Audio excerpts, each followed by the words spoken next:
19. 일과 놀이로 사랑하고 연대하라. 위인들의 공통점은 순간 몰입의 집중력이다. 대표적으로 빌 게이츠는 가장 자신 있는 것을 찾아서 한 곳에만 집중했다는 것이다. 그것이 바로 소프트웨어다. 인간은 시간의 값을 모를 때는 물 쓰듯이 그냥 펑펑 흘려보낸다. 여러분 또한 그런 경험이 무척이나 많을 것이다. 그런데 어느 날 무슨 도끼에 맞은 것처럼 정신이 번쩍 든 순간 한 가지 목표물이 정해지면 시간의 값은 빠르게 상승한다. 즉, 하루를 분 단위로 계획성 있게 살아간다는 것이다. 다이어트를 결심하는 순간 3개월 안에 10kg의 감량이 정해지면 아침에 일어나는 순간 그때부터 저녁까지 걸어서 출근하고 헬스장 가서 트레이닝도 하고 철저히 자기관리 모드로 정해진 3개월은 미친 듯이 다이어트에 몰두한다. 목표는 인간을 지난날의 나태한 모습과는 완전히 다른 사람으로 변모시키고 불타는 열정으로 누가 시키지 않아도 저절로 움직이게 하는 추진력이 강한 가슴속 엔진을 장착해준다. 1913년 프랑스에서 태어나 열정적으로 일하고 놀고 사랑한 사람이 있었다. 문맹인 홀어머니를 만나 알제리 빈민가에서 자란 소녀는 낭만적이고 열정적으로 살아갔다. 소년의 몸엔 재능이 있었고 행운도 함께 따랐다. 초등학교 시절에 교사 루이 제르맹은 소년의 재능을 한눈에 알아봤다. 루이 제르맹은 불우한 제자를 정성껏 돌보고 칭찬했다. 또한 장학금으로 상급 학교에 진학하도록 아낌없이 도와주었다. 소년은 1957년 노벨문학상 수락연설을 루이 제르맹에게 바치고 교사가 얼마나 위대한 직업일 수 있는지를 보여주었다. 가난은 아이의 책임이 아니다. 그렇지만 가난한 아이들은 가난을 부끄럽게 여긴다.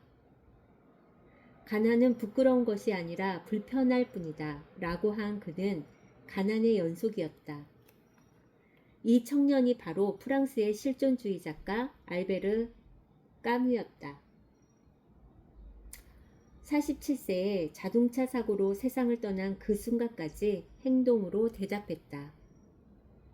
살아있는 모든 것들은 죽음이 예정되어 있는 사형수나 마찬가지다. 그러므로 지금 이 순간 자유로운 존재로 있는 힘을 다해 살라는 것이다. 카뮈는 가정교사, 자동차 정비공, 기상청 인턴 등 온갖 잡일을 다하면서 대학을 마쳤다. 결핵으로 대학 교수 자격시험을 포기해야 하게 했고 결핵 치료를 위해 유럽으로 건너가서 인생의 꽃이 피었다. 그는 당대의 사회 부조리와 싸운 사상의 전사이다. 연극 연출에 도취된 예술가였고 끝없는 사랑 행각으로 세인의 부러움과 비난을 한몸에 받은 도노한 방탕을 상징하는 가공의 인물이기도 했다. 제2차 세계대전이 끝나고 평화가 찾아오자 카뮈는 본격적인 작가 활동을 시작해서 인생의 절정을 누렸다. 수필, 소설, 평론, 희곡 등 장르를 구분하지 않고 발표해서 세계적 명성을 누렸다. 좋아하는 일도 잘하면 일도 놀이가 될 수 있다. 글쓰기, 정치, 투쟁, 연극, 연출 등 카뮈에게는 전부 놀이와 같은 것이다. 그가 한 것에 대한 사람들의 평가는 전부가 다를 것이다. 세상에는 다른 일, 다른 놀이, 다른 방식의 사랑이 얼마든지 있다. 어쨌든 카뮈는 스스로가 하고 싶은 일과 놀이, 사랑에 빠져서 열정적으로 살았다. 또한 사회의 악과 싸우기 위해서 위험을 감수하고 협력하는 삶도 살았다. 그는 일과 놀고 사랑하고 불꽃처럼 치열하게 살다간 시대의 낭만적인 실존주의 작가였다. 뉴잉글랜드의 대표적 인물 에머슨은 매사추세츠 콩코드 미국의 강연가 수필가, 당신의 인생은 당신이 하루 종일 무슨 생각을 하는지에 달려있다고 했다. 주변의 차가운 시선과 비웃음 따위는 대담하게 그냥 흘려버려라. 사소한 것까지 신경 쓸 정도로 당신은 한가하고 여유롭지 않다. 대통령의 마인드로 왕의 생각으로 주위의 모든 시기와 질투는 간단하게 당신의 내공으로 충분히 잠재울 수가 있다. 시간의 효율성은 당신의 내공과 능률적인 행동의 집중력에 달렸다. 이스라엘의 대평원의 한 왕이 소유했던 포도밭에서 일꾼들의 무리 속에서 한 명이 아주 눈에 띄게 일을 잘하고 있었다. 날씨가 화창한 가을날에 왕은 일 잘하는 일꾼과 함께 산책을 하고 있었다. 노동자들은 하루의 일과를 마치면 그날에 일한 노동의 대가만큼의 노임을 받는다.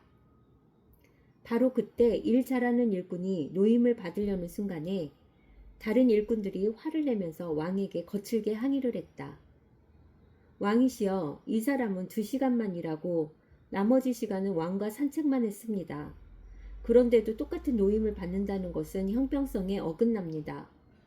그러나 왕은 너희들이 하루 꼬박 걸려서 할 일들을 이 사람은 2시간 만에 해치웠다. 이를테면 지금 28세의 나이에 요절한 랍비, 유대교의 율법학자 이르는 말, 나의 스승, 나의 주인이라는 뜻이다. 랍비 영어 이름은 라비가 있었다. 이 랍비는 다른 사람이 100년을 살면서 한 것보다 더 큰 일을 했다고 할 수 있다. 인간은 몇 년을 더 오래 살았냐가 중요한 것이 아니라 얼마만큼의 가치 있는 업적을 쌓았느냐가 훨씬 중요한 것이다. 업적을 쌓으려면 무수히 많은 경험의 내공이 있어야 한다.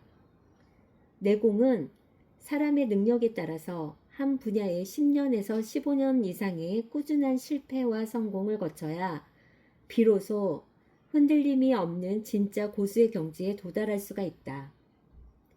그 어떤 외부의 도움 없이도 오롯이 혼자서도 광채를 발할 수가 있는 발광 그 자체이다.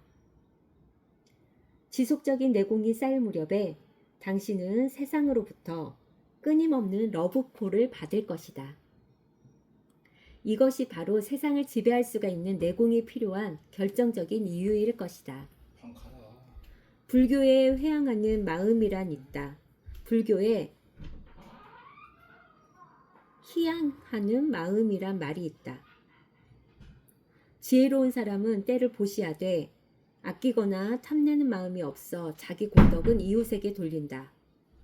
그런 보시가 가장 훌륭해 모든 부처가 칭찬하니 살아서 그 복을 얻고 죽어서 천상을 노린다란 뜻으로 자기가 얻은 훌륭한 과보의 모든 공덕을 다른 이에게 드린다는 것입니다. 인간은 여러 가지 형태의 기쁨을 얻는데 그 기쁨을 내가 잘나 뭐 어떻게 했다는 사고방식이 아니라 다른 이들의 도움으로 이런 일이 이루어졌다. 다시 말해 부처님께서는 겸손한 자기 반성의 계기를 가지는 실천 덕목으로 이 회양을 말씀하신 것이다. 어느 날 문득 논어 속 공자의 말씀이 저 수만 년 이전의 역사 저편의 시간이 되어서 큰 눈을 부릅뜨고 나를 지켜보고 있다. 목숨을 담보로 임금에게 상소문을 새기던 충신의 문장이 나의 글 속으로 스며들었고 꽃그늘 아래에 내려 깊은 풍요의 그림자도 아른거린다. 하지만 간신의 달콤한 말솜씨가 아닌 충신의 쓰디스 문장이 여전히 인간의 자유이며 온전한 자유라고 말하는 신의 담담한 어조의 목소리가 나의 내리 속에서 계속 맴돌고 있다.